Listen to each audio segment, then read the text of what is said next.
It gives me great pleasure to introduce the speaker. I'm a teacher at high school, Woodstock High School. The allusion earlier to one GSA was at our school over the years. I think our school and Sean's school and all the other schools are evidence that you can create a culture of tolerance, and that culture of tolerance can become infective if you witness what's been going on at Leo Hayes and Peter and Jackie. It's just amazing. Woodstock High School has had a GSA for 10 or 12 years.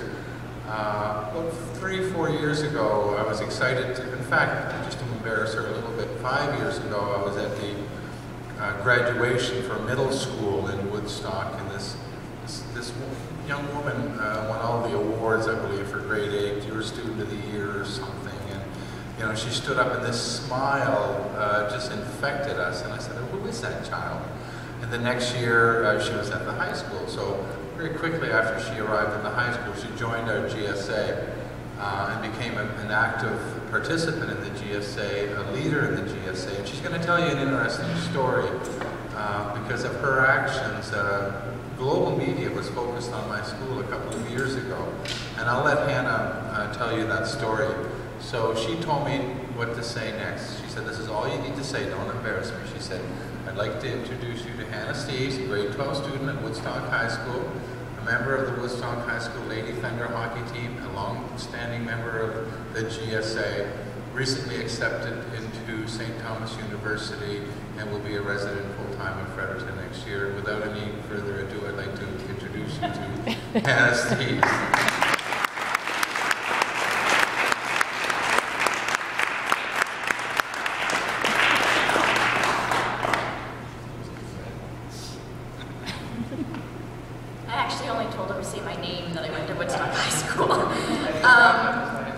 So I'll say it again. Hi, my name is Hannah Karen Steeves, and I'm a senior at Woodstock High School. I want to start off by thanking the organizers today for inviting me to participate as a guest speaker. I strongly believe in the need of events such as this. Over the last 4 years, I've been involved in many activities, but to me, the GSA, also the Gay Straight Alliance, also known as the GSA, and my hockey team have been the most significant.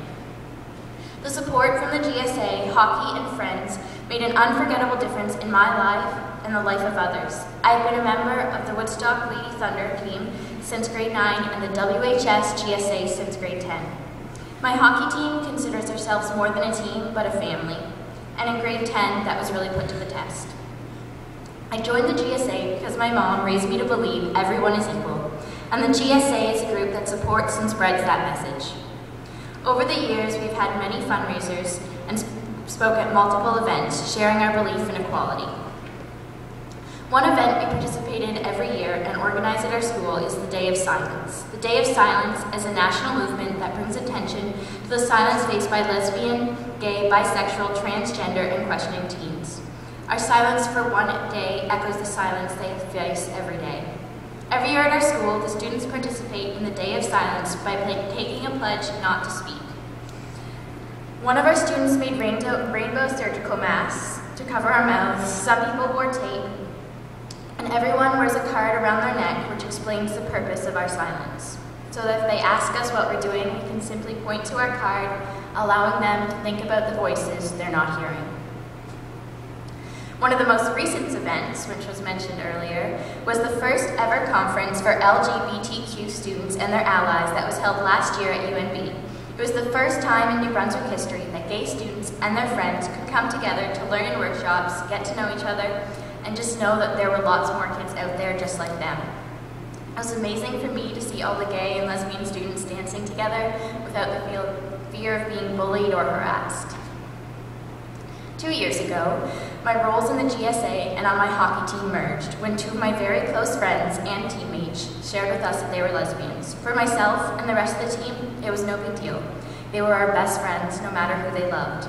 But we were soon to find out that some girls on another team did not feel the same way.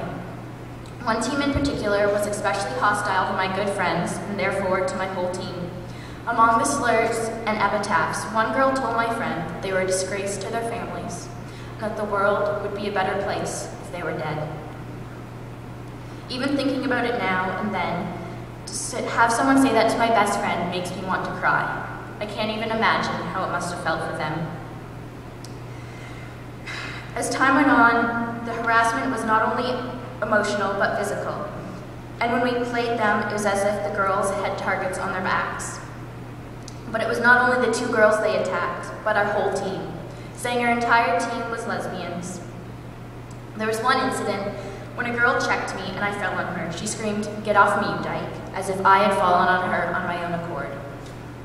My mother taught me to always stand up for what I believe in, so I went to Richard Blackier, the leader of our school's GSA, and asked him for enough anti-homophobia pins for our entire team and coaching staff. At our next game, I handed them out, and every player, our coaches, and a few of the parents wore them, standing up for the two girls.